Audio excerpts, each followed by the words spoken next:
Hi. Yeah, hi. So today I want to do something a little different. And I'm going to be sorting X-Men characters into Hogwarts houses. So I'm going to do this twice. I've got a specific set of characters here, and I'm going to be doing this for their movie versions and then their comic versions, because there are quite a few differences in my opinion.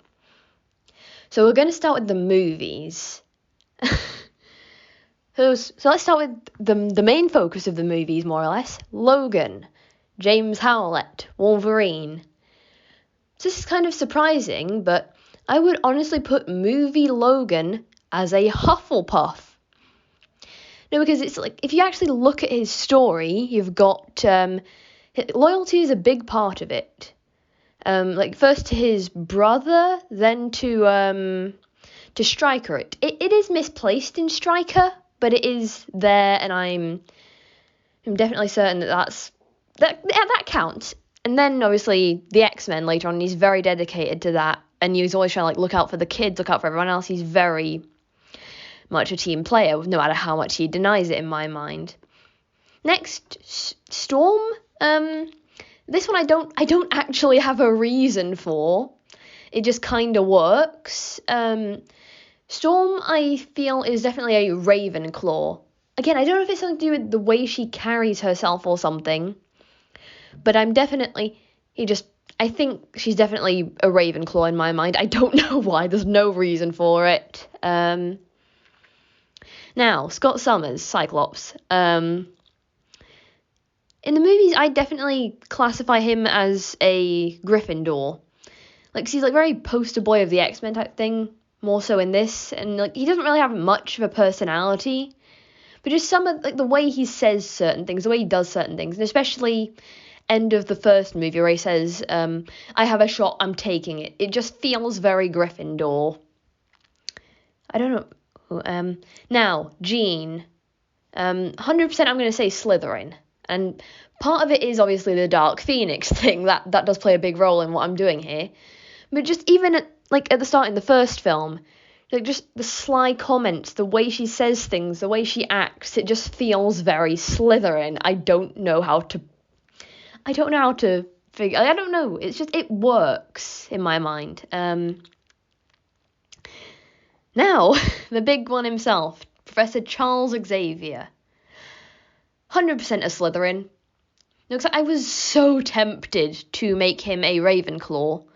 But then you look at the events of Last Stand, and you think, like, what he's done to Jean, and you just think, sir, you are manipulating a child. And, like, the ambition and the leadership and everything from, like, First Class, you wanted to make a difference, to do this big thing. So that's all very prominent.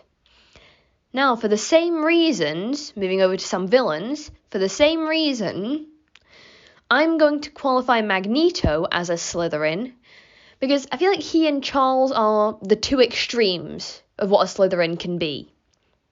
Because they both are doing the same thing with similar but quite different methods.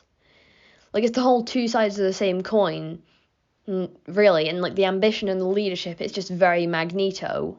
That was never up for debate.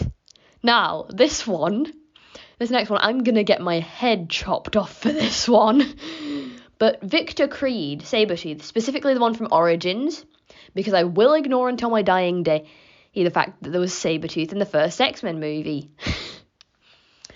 But I'm going to qualify Victor as surprisingly enough, as a Hufflepuff. Oh, I'm dead meat for that one. But, like, I will die on this hill that he is a Hufflepuff, because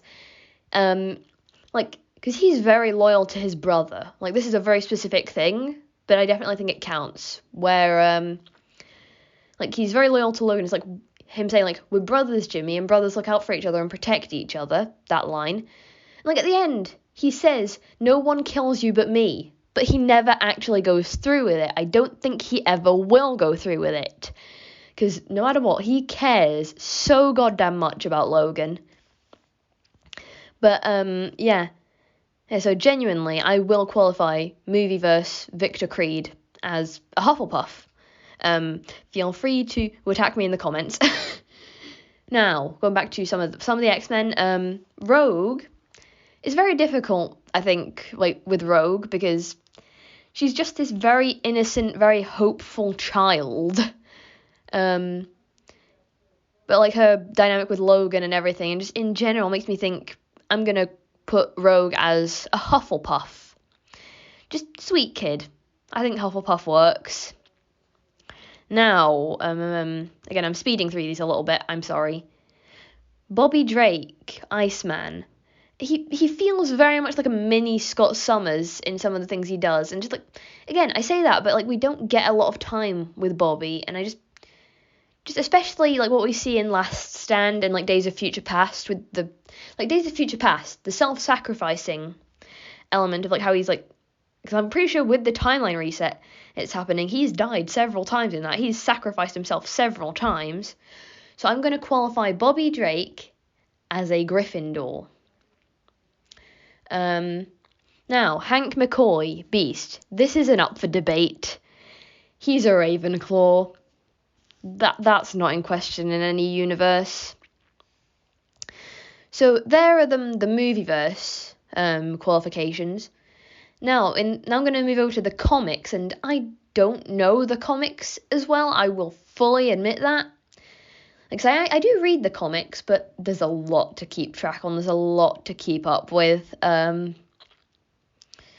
So bite my head off if you think some of these are wrong. But so in the comics, I'm going to go through these in the same order. Logan, in my opinion, is definitely a Gryffindor. Like, he's just, because he's still got that very loyal element to it, but I just feel like he's a bit more impulsive, a bit more, I don't know how to word it, but he feels more Gryffindor in the comics. So there's that. Storm, again, definitely a Ravenclaw. I don't know why. I don't have a reason for it. Again, it's just Storm feels like a Ravenclaw to me. Now, again, this one, I feel like I might get flamed in the comments a little bit for this. This isn't going to go over well for me. Scott, in the comics, Slytherin, 100%. Like, because it's just, like, Scott with, like, the whole mutant revolutionary thing and that. Just Slytherin, he's very morally grey, and I feel like a lot of characters in the comics are morally grey, to be fair. Also, now that I'm looking back on my notes, the fact that I've made Scott and Logan, like, Slytherin and Gryffindor, that feels too right. That feels too good. That's too accurate. Now, Jean, again, partially to do with the Dark Phoenix thing, Slytherin. Like, again, it's just, even before that, just some of the, like, maybe less so in the comics, because I don't manage to keep track of the comics as well, but, like, again, just, like, with the whole Dark Phoenix thing, I can't feasibly put her anywhere else right now. If I catch up on the comics, I might redo this and, like, recategorize some of them. I don't know. Professor X, even more so than in the movies. This man is a Slytherin through and through. Like, he's manipulative, he's, again, attack me all you want. In the comics, I don't like him as much. Like, initially, like, the idea of him being, like, this guiding mentor is great, but then we get to the Kara era, and it's just like, this has gone off the rails. This isn't what he started out wanting to achieve. So yeah, 100% Professor X is still a Slytherin. And then by that same logic, Magneto is, again, still a Slytherin, if not even more so a Slytherin. Because, like, these two, I feel like, were dialed down for the movies, and, like, if you look at the comics, they have dialed up to 100. So, yeah, Magneto also still a Slytherin. Now, Sabretooth. I'm making that distinction because Sabretooth, I might be just because of the comics I have read, but he doesn't have a reason to be there 9 times out of 10. He's just there to annoy Logan. Like, he's just there to annoy Wolverine, and, by that logic, I went, like, I guess it's, like, cunning how he's, like, showing up and messing with him and everything. And, like, it is ambitious that he's going after, friggin' Wolverine, of all things. So, Sabretooth in the comics I've classified as a Slytherin. He just seems like a less empathetic character in the comics. Again, correct me if I'm wrong. Now, no. Rogue, with her whole thing with being daughter of Mystique and all that sort of thing, and just the fact that like she was technically a villain at one point and everything, I'm gonna say Rogue is definitely a Slytherin in the comics. So yeah, Bobby was an interesting one because I cannot freaking find him in most of the comics, at least not prominently because of the ones I'm in possession of, maybe, but yeah. So by this logic, I've put Bobby in Hufflepuff because the way I see it with the first class that we have in the comics, he's the little brother of the group. He's the very friendly, he just kind of dorky, very loyal, and he is like working hard and everything, definitely. And it's just like, I don't know, Hufflepuff Bobby, I guess, I don't know. Now, again, full circle here, back to Hank McCoy, Beast. Again, no questions asked, Ravenclaw. I don't need to justify this, it's Hank. But, so yeah, if you disagree with any of my selections for movieverse, comicverse, just talk it out in the comments. I'm very excited to hear what you have to say. And so, yeah, see you in the next one, whatever it is I decide to post. Bye!